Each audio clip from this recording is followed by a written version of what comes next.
You know, one of the things that you are demonstrating for me is the reason why I absolutely love this generation, because you all are seeing what generations before you did not see, that this is a contract, right? This is a mutual contract between a business and an employer. And we all know that employers, when the contract is no longer beneficial for them, will do whatever they need to do. But sometimes people, especially in earlier generations, mine included, I'm a Generation Xer, I'm in my early 40s, and baby boomers did not, that loyalty was like a thing, right? Regardless of what was going on, I want to say that I, worked for this company for 30 years. And what this newer generation is demonstrating is what it always has been. This is a contract. And when the contract is not mutually beneficial, then I'm going to move on. And employers are having to catch up with that because previous generations just did not do that. So I guess my question for you all is, what's the catalyst for that? Why do you think you all are thinking that way versus my generation and the previous generations did not think that way?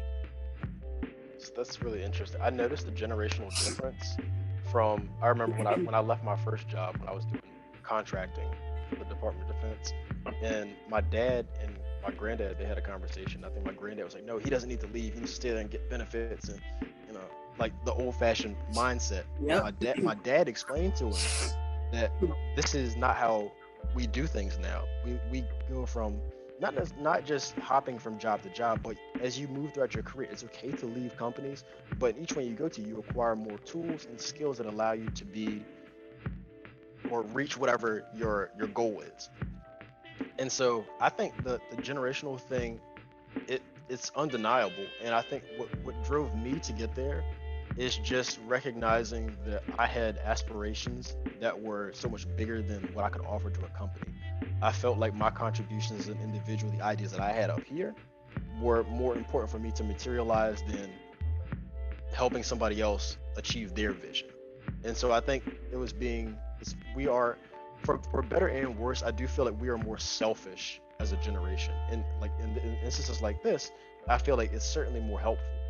And in other episodes, as I've said before, it could really bite us in the ass. But if you want my take on that, I think it's because we are more selfish in knowing our value, and also understanding that there's life outside of whatever corporation. We aren't married to any particular company that we're with. I'll jump in, and I'd say I don't think we're of the same mindset of being taken care of, if that makes sense. Like I think the older mindset is you hear the term good company and they take care of you and they give you benefits and you get your 401k. And if anything, I think all of us have seen how the foundational layout that has been taught to us maybe from our parents or something, it doesn't quite exist for us in the same way. I can't say it's completely removed, but it doesn't exist in the same way, which makes us more reactive. It makes us more aware of new opportunities to kind of get to that point in our perceived way of quicker or something of that nature. So when I'm with a company, I'm not thinking I need to be with you guys for a few years. I'm thinking, like Brian said, how long is this contract going to last? How long am I going to be engaged and feel like we have the same values and compensated for the work that I feel like I'm doing? Because we all know when we're I don't want to say overworking, but more so like putting more into the job than maybe we know for a fact we can get by with, because we're on a team. We see what people are putting out. We know we're putting out more. We know we're putting out better products and better features and better results and things of that nature. So when that isn't as valued or reciprocated as quickly as we think it should, that is also indicative of it's time to get going. And then Brian can speak to it in the type of field that we had. It wasn't uncommon for turnaround, or in IT in general, it's not uncommon for turnaround to happen. It just so happens to be that when we do have some kind of turnover or something of that nature, we're able to get a pay increase, which essentially, isn't like we only want the money, but Brian wants to buy a house. He wants to invest more. That is a foundation, a foundational thing where even if I'm continuing to spend what I'm spending or even less, like any more money would be helpful. So at the bare minimum, it's more of an incentive to move. And we find certain situations where, you have an inflation rate each year, which is things that we are very aware of, even at our age. Like we understand a 2% increase in pay for the amount of work that we're putting in. Sometimes over the 40 hours for someone else's dream, like we talk about, is not going to account for the fact that there's going to be some type of inflation. And when I could skip that 2%, 5% if I'm lucky, and go make 10, 12% plus more just for leaving a job or even making a lateral movement in the company or something, you're going to be more keen to those kind of things. I definitely feel like there's a rush, or for lack of a better word, like a pressure behind us, because we, again, have been told this type of foundation. You get a good job, you get the 401k, you get the life, and so on and so forth. You get to do the things you want to do.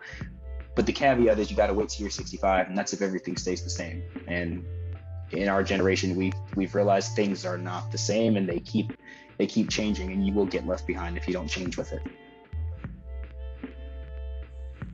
Yeah, I think part of it is experience too, because I know I always say, since I'm the last child, I can see everything my brothers and sisters have done and learn from their mistakes and everything like that. So I think it's experience. We, as a generation, we learn from the older generations of what, like, this hasn't been working for you guys, so we should do something different, you know what I mean? And I think that's a big thing. And the other thing I think is resources. I think we have more resources, whether it's like social media, like you see jobs on social media, you have Indeed now, it's just other ways to get jobs, and then the leverage, we have more leverage now.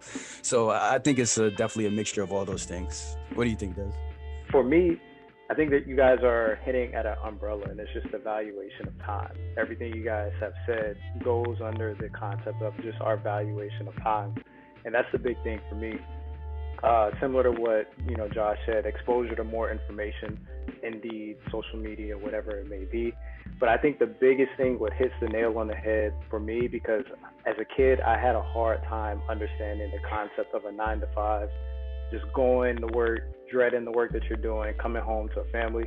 And so I think it's mental health awareness. And it's not just mental health awareness as far as the person, but generational mental health awareness, to where you're realizing how that job may have negatively impacted your parents and how they came home, and the emotions that they put into the child were either lackluster or things of that nature. So I think, just from our awareness and the ability, for me specifically, is to look at all possible aspects. Like, that's not something that I want for myself. So if the company that I'm working for isn't filling me up every day, or if I'm leaving drained more than I came in, then, it's not for me.